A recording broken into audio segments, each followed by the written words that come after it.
Hey guys, welcome back to the channel. This is Gab from Tech Tips for Business.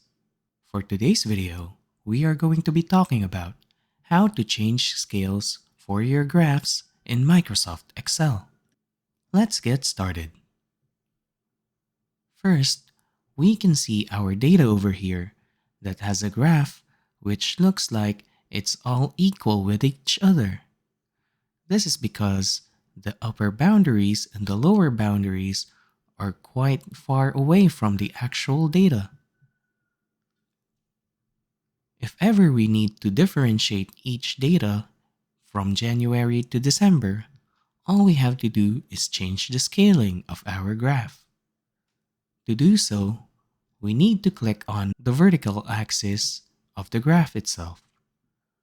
Go ahead and right-click and go to Format Axis. The Format Axis option would show up on the right side of your screen.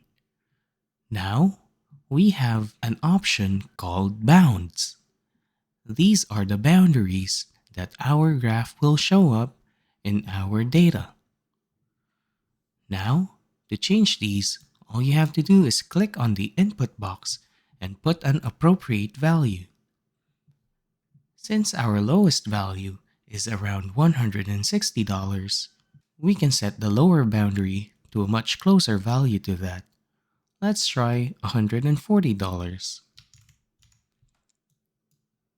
As for the maximum, since it's very far away, and our highest value is around $190, let's go ahead and choose $200 for the maximum value.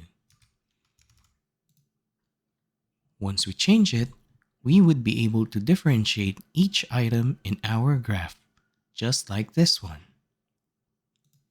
And there we have it.